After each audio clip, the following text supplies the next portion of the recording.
Hello and welcome guys. तो guys मेरा नाम है ऋतिक और आप देख रहे हो डेली लीडर्स चैनल। तो गाइस कैसे हो आप सब? आई होप आप सब अच्छे होंगे। तो गाइस जैसे कि आप सब जानते हो कि आपकी बीकॉम के एग्ज़ाम आने वाले हैं, एस के खासकर, तो आपकी सारी वीडियोज़ इस चैनल पर अवेलेबल हो रही हैं धीरे धीरे। तो और आपको टाइम टू टाइम भी अवेलेबल सारी वीडियोज़ हो जाएंगी। तो गाइस चैप्टर नंबर 1 आपका कंपनी लॉ का चला हुआ है। इसके पार्ट नंबर 1, पार्ट नंबर 2 और पार्ट नंबर 3, जो कि चैप्टर नंबर 1 के सारे पार्ट हैं, ये अवेलेबल हो चुके हैं, पार्ट नंबर 1, 2, 3। और आज की इस वीडियो में हम बात करेंगे पार्ट नंबर 4 की, जो एग्ज़ाम के पॉइंट ऑफ व्यू से काफ़ी इंपॉर्टेंट टॉपिक होने वाला है। आज हम यही वीडियो लेके आए हैं। तो जिन्होंने भी सबसे पहले वो वीडियो नहीं देखी है तो प्लीज़ सबसे पहले वही जाके देखिए, फिर ही इस वीडियो पे आए। और जो भी हमारे इस चैनल पर नए हैं प्लीज़ चैनल को सब्सक्राइब करें, लाइक शेयर और कमेंट करना ना भूलें। प्लीज़ वीडियो को पूरा देखें। तो चलिए आज का टॉपिक जानते हैं क्या है। चलिए वीडियो को शुरू करते हैं।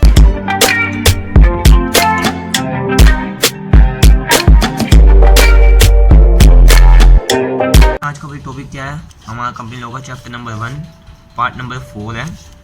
तो देखते हैं क्या पढ़ना होगा आपको। ये देखिए सारी वीडियोस के आपको नोट्स भी अवेलेबल हो रहे हैं, तो धीरे धीरे आप उनको भी तैयार करते रहिए।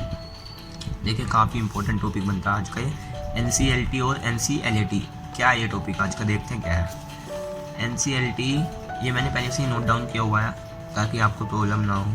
सबसे पहले इसकी फुल फॉर्म जान लेते हैं क्या है। National company law tribunal. NCLT की फुल फॉर्म है नेशनल कंपनी लॉ ट्रिब्यूनल। और NCLAT की फुल फॉर्म है national company law appellate tribunal. यानी आगे का क्या है, ये एक कोर्ट के द्वारा लॉ स्टार्ट किया हुआ है। क्या है अभी देखते हैं, पूरी जानकारी आपको इस वीडियो में मिल जाएगी। देखते हैं क्या है क्या नहीं। यानी कि देखते हैं भाई, ये एक लॉ के द्वारा चला गया है, लॉ के द्वारा चलाया गया है। क्या है इसकी रिकमेंडेशन, यानी कि इसको स्टार्ट, इसकी बात कब की गई थी? एक इराडी कमेटी थी जो 2002 में इसकी सिर्फ बात कही गई थी। उस समय पे कौन सा एक्ट था? हमारा कंपनीज एक्ट 1956।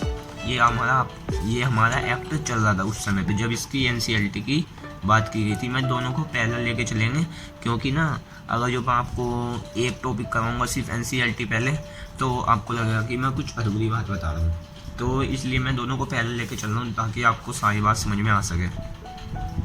तो देखते क्या है भाई, जब इसकी रिकमेंडेशन यानी कि इसकी सिर्फ बात की गई थी कि हाँ भाई ये NCLT भी कुछ होता है क्या नहीं होता, तो ये 2002 में कही गई थी एक इराडी कमेटी के द्वारा, ठीक है ना। तो उस समय पर हमारा कंपनीज एक्ट 1956 लगा हुआ था। तो क्या हुआ भाई, इसकी बात करने के बाद ये इंट्रोड्यूस कब हुआ? हमारा 1 जून 2016। ये यानी कि नोटिफाइड हो गया कि ये 1 जून 2016 को स्टार्ट हो जाएगा। तो ये हो गया, लेकिन इस समय पे हमारा एक्ट कौन सा आ गया? Companies act 2013। इस समय पे जब ये चालू हुआ हमारा NCLT और NCLAT, तो हमारा एक्ट चेंज हो गया, 1956 से 2013 हो गया। और इसके बाद 2002 में कही गई थी और ये आया कब? 2016 में। यानी कि काफ़ी डिस्टेंस हो गया इन दोनों के बीच में। चलिए आगे देखते हैं क्या है आखिरकार क्या है, ये देखते हैं। तो जो भी NCLT है ना, ये किस पर्पज़ के लिए आया अभी वो भी बताऊंगा मैं सारा। NCLT ने कंसोलिडेट कर दिया। क्या कंसोलिडेट यानी कि हटा दिया? क्या हटा दिया? इसके आने की वजह से जो पहले के रूल थे ना कोर्ट के द्वारा जो लगाए गए थे, यानी कि पावर वगैरह जो भी थी, तो इसके आने से वो थोड़े हट गए। क्या हट गए देखते क्या है। यानी कि जुडिक्शन कह सकते हैं उन्हें, हम पावर कह सकते हैं। तो भाई सबसे पहले एक CLB लगा हुआ था। क्या लगा हुआ था? CLB यानी कि कंपनी लॉ बोर्ड। ये भी पहले का ही एक लॉ के द्वारा लगाया गया, कोर्ट के द्वारा लगाया गया एक रूल था, जो कि ये पहले से लगाया हुआ था, है ना।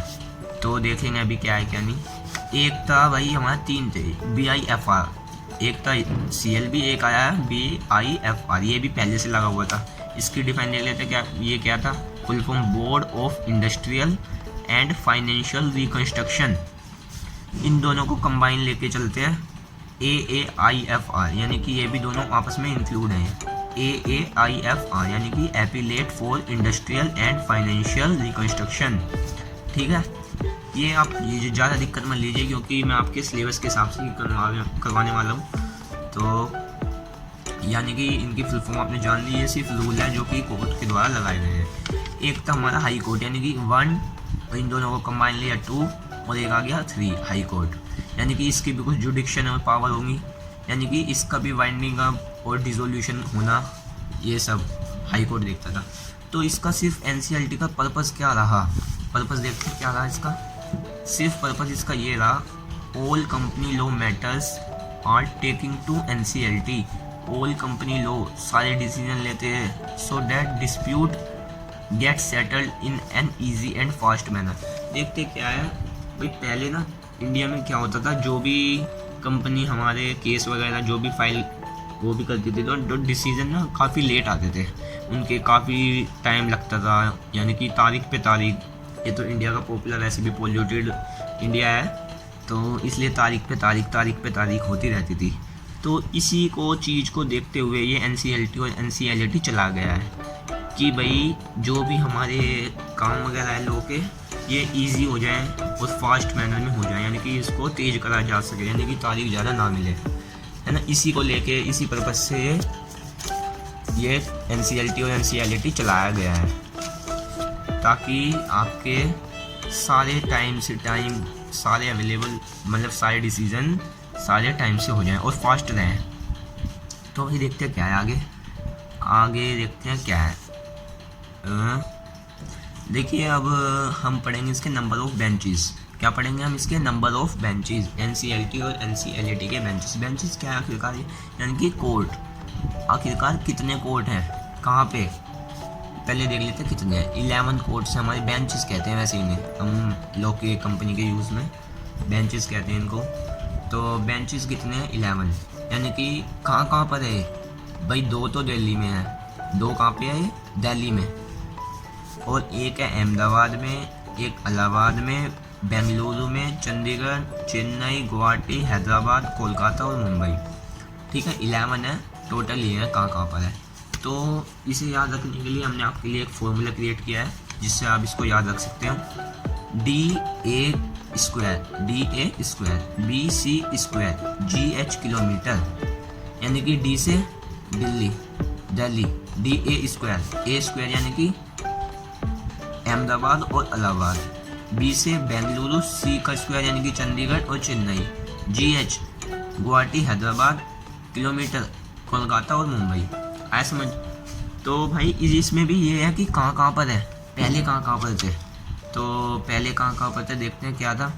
अभी हमने पीछे भी क्लियर किया था ना ये, कि जो आपका ये था ना CLB, क्या था CLB, इन 11 में से पहले ये 4 थे, क्या थे, 4 बेंचेस थे। यहाँ पे देखते हैं इसको क्या डिटेल में जा। CLB में कौन से थे, 4, यानी कि एक था दिल्ली में, एक था मुंबई में, एक कोलकाता में, एक चेन्नई में। लेकिन अब सारे रूल रेगुलेशन अलग अलग हो गए हैं, तो अब ऐसा नहीं है, अब सिर्फ दिल्ली में 2 ही हैं। देखते हैं अब क्या है, ठीक है ना।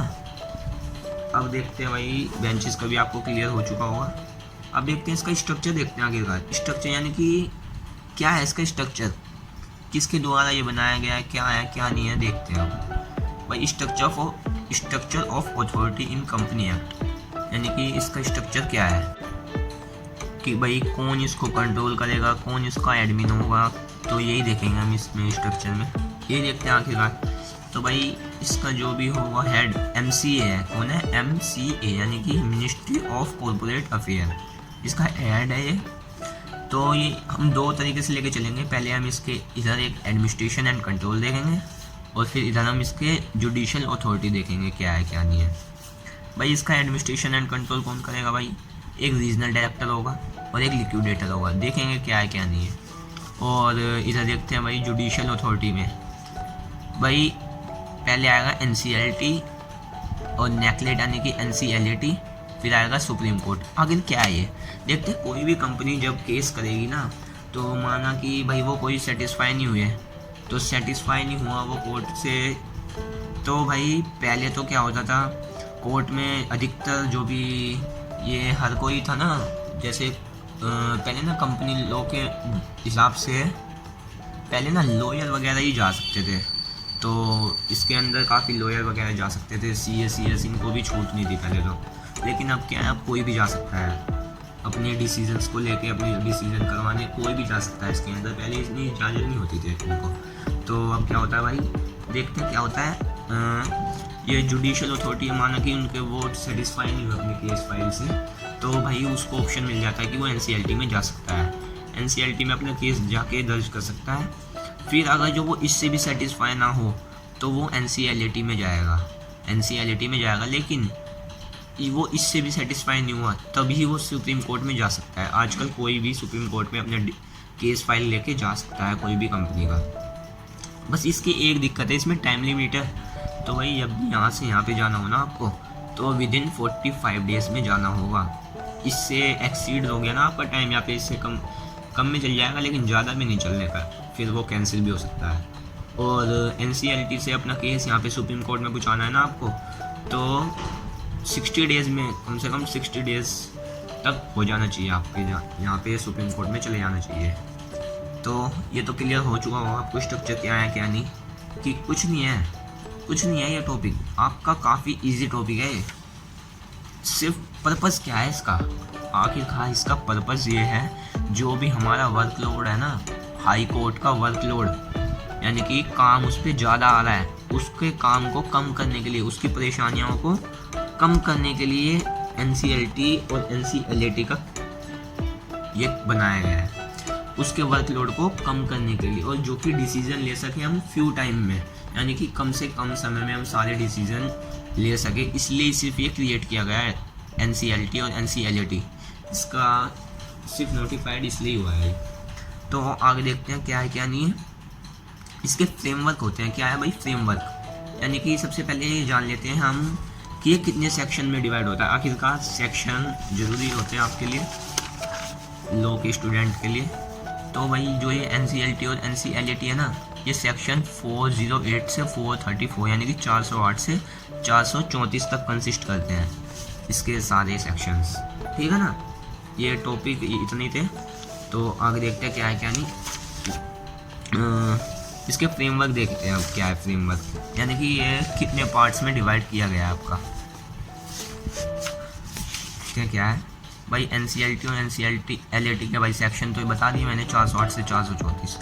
अब इसको मैंने 1 2 3 4 5 पार्ट में डिवाइड किया है भाई। पहले आता है constitution of NCLT and NCLT, constitution of NCLT और एनसीएलटी। फिर इसका मैंने करा है member and their office bearing provision, क्या है अभी बताऊंगा, सब चीज़ बताऊंगा ये। फिर आता है इसका वर्क प्रोसीजर ऑफ एनसीएलटी और एनसीएलटी। फिर आता है इसका एडजुडिकेशन और अपील। फिर इसका आता है मिसलेनियस, ये भी कुछ सेक्शन में डिवाइड किए गए हैं, यानी कि जो हमारे सेक्शन है ना 408 से लेकर 413 तक, तो कॉन्स्टिट्यूशन की बात होगी इनमें, इन सेक्शनों में तो कॉन्स्टिट्यूशन की बात करी गई है। और जो हमारे सेक्शन बनते हैं 414 से लेकर 418 तक, 414 से 418 तक, तो इसके मेंबर्स की बात की गई है कि क्या है मेंबर्स, कितने मेंबर्स होने चाहिए, क्या नहीं क्या। इसके सारे वर्क को लेके इसमें क्या है भाई कॉन्स्टिट्यूशन, यानी कि भाई कैसे चलाना है इसको, कैसे क्रिएट करा है, क्या नहीं है, कि भाई ये सारी चीज़ें कॉन्स्टिट्यूशन में आती है। मेंबर्स में क्या आती है भाई, कितने मेंबर होंगे, कौन इसके ऑफिस को बियर करेगा, कौन क्या करेगा, इसका ये मेंबर्स के बारे में आती है, यानी कि इसके सेक्शन 414 से 418 है। फिर इसका वर्क प्रोसीजर, भाई काम कैसा होगा एनसीएलटी का।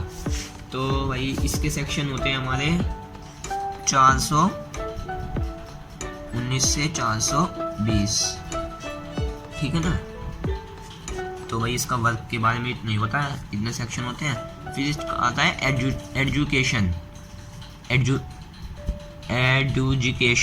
यानी कि अपील देख सकते हैं आप इसके यहाँ पे, अपील कह सकते हो इसको, अगर जो ये पढ़ना ना आए तो। अपील यानी कि भाई केस फाइल की अपील कब करनी है, अपील यानी कि उसके खिलाफ वगैरह कब जा सकते हैं। कौन से सेक्शन आते हैं इसके अंदर आते हैं भाई 421, 422 और 423, ठीक है।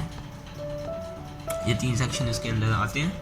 और जो भी आपके सेक्शन बचे यानी कि 424 से 424 से जो भी आपके सेक्शन आगे बचते हैं वो सारे इसमें ही आते हैं, प्रोविजंस में, यानी कि जो भी एक्स्ट्रा वगैरह वर्क जो भी होगा ना वो सारे सेक्शन इसमें लागू करते हैं।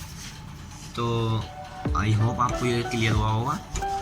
तो भाई एक बार वो देख लेते हैं क्या है भाई इसके सेक्शन थे 408 से 434 तक, यानी कि 408 से 413 तक तो भाई इसके कॉन्स्टिट्यूशन में है। मेंबर्स में क्या है भाई 414 से 418 तक है इसके मेंबर्स में सेक्शन है। और वर्क का जो भी इसके सेक्शन है वर्क ऑफ एनसीईएलटी के 419 से 420 तक है। और इसकी अपील यानी कि एजुकेशन इसके सेक्शन है 421 से 423 तक। और जो भी इससे यानी कि 434 तक के जितने भी सेक्शन बनते हैं वो मिसलेनियस में आ जाएंगे, आपके मिसलेनियस में काउंट होंगे। तो ये आई होप आपको क्लियर हुआ होगा। तो अब हम उन सबको एक एक करके डिटेल से पढ़ते हैं क्या है क्या नहीं, देख लेते हैं अब।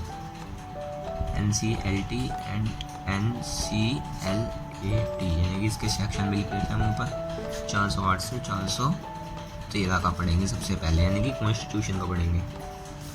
देखते हैं क्या है वही। पहले कॉन्स्टिट्यूशन की बात करते हैं हम NCLT के। NCLT के भाई क्या पढ़ते हैं हम, कॉन्स्टिट्यूशन यानी कि कॉन्स्टिट्यूशन ऑफ NCLT। इसके सेक्शन आते हैं यानी कि 408। भाई कौन करता है इसको एस्टेब्लिश्ड, एस्टेब्लिशमेंट किसके द्वारा होती है भाई ये एस्टेब्लिशमेंट, यानी कि एस्टेब्लिश्ड कौन करता है इसको, बाय सेंट्रल गवर्नमेंट। कौन करता है, सेंट्रल गवर्नमेंट यानी कि CG इसको एस्टेब्लिशमेंट करती है। फिर क्या आता है देखते हैं।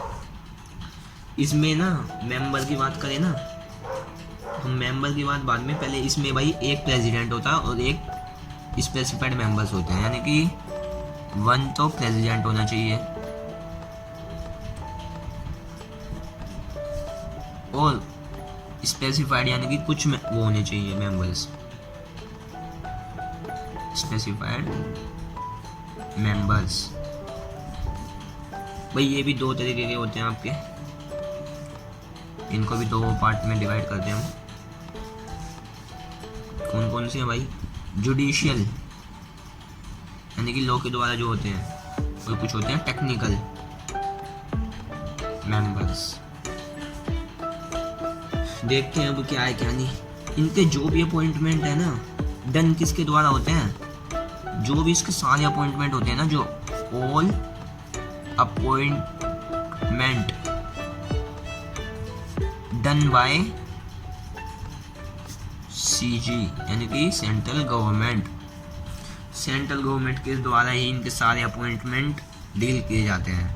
ठीक है, यही था इसका NCLT के कॉन्स्टिट्यूशन के बारे में कि भाई इसको कौन चलाता है, भाई कौन एस्टेब्लिश करा है, CG ने करा है यानी कि सेंट्रल गवर्नमेंट ने करा है। इसका 1 प्रेसिडेंट होना चाहिए और स्पेसिफाइड यानी कि कुछ मेंबर्स होने चाहिए, यानी कि मेंबर्स को हम दो पार्ट में डिवाइड करते हैं भाई, एक तो जुडिशियल होते हैं और कुछ टेक्निकल होते हैं।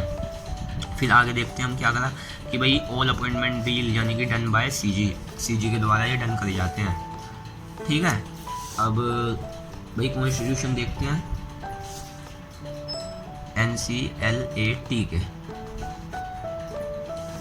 ठीक है, ये आता है आपका 410 में, constitution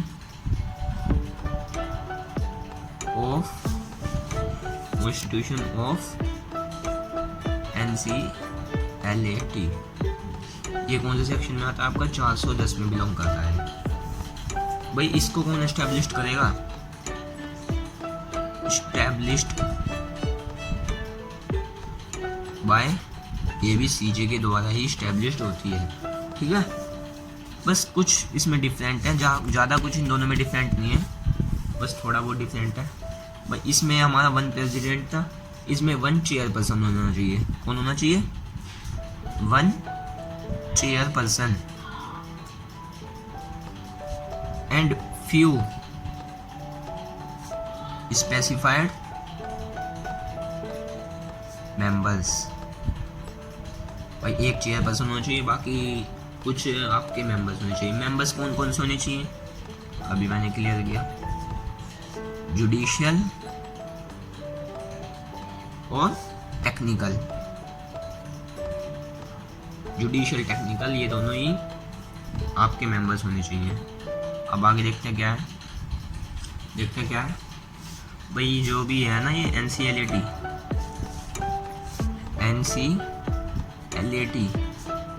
will take up decision, यानी कि इसको हम अपील भी कह सकते हैं, क्या अपील भी कह सकते हैं, अगेंस्ट NCLT। क्या देखते हैं क्या है ये, या फिर एक चीज हो रहा है NFRA, नाफरा। ये क्या है भाई, इसकी फुल फॉर्म क्या है,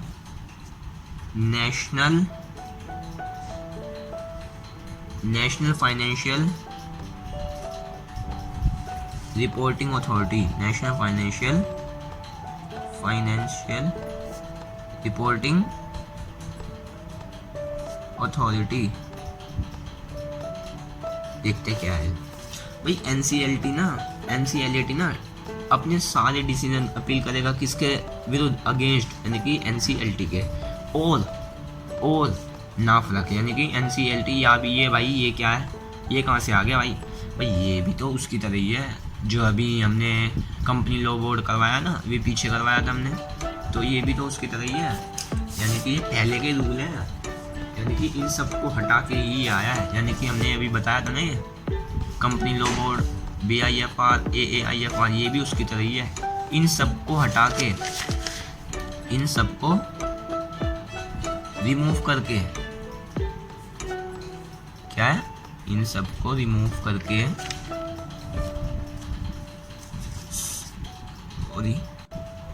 भाई इन सबको यानी कि CLB, BIFR और AIFR को रिमूव कर दिया अब, और अब जो भी चला ये NCLT और NCLAT ही चल गया है, ठीक है ना। ये मैंने आपको पहले भी क्लियर किया है ना। तो अब देखते हैं क्या है क्या नहीं। भाई इतना समझ में आ गया होगा आपको, आई होप आपको ये। प्लीज़ हमारे चैनल को जरूर सब्सक्राइब कर दें, क्योंकि आपको आने वाली वीडियो जल्दी अवेलेबल हो जाएंगी सारी। तो इस वीडियो में इतना ही करेंगे, और आपके नोट्स, इसको सारे नोट्स आपको क्लियर हो जाएंगे, इसके डिस्क्रिप्शन बॉक्स से आप डाउनलोड भी कर सकते हो। इसके नोट्स ना मैं आपको अगली वीडियो में दूंगा, क्योंकि थोड़ा बहुत टॉपिक इसका रह चुका है, ज़्यादा कुछ नहीं रहा है, थोड़ा बहुत टॉपिक रह चुका है, तो इसके लिए नोट्स ना अगली वीडियो में आपको अवेलेबल हो जाएंगे। तो प्लीज़ इस बात की टेंशन मत लीजिएगा कि नोट्स नहीं आए हैं, तो नोट्स आपको इससे अगली वीडियो में अवेलेबल हो जाएंगे। तो इसलिए प्लीज़ हमारे चैनल को सब्सक्राइब करें, लाइक शेयर ज़रूर करें, और वीडियो को पूरा देखें। चलिए वीडियो में इतना ही था। Thank you guys, thank you so much.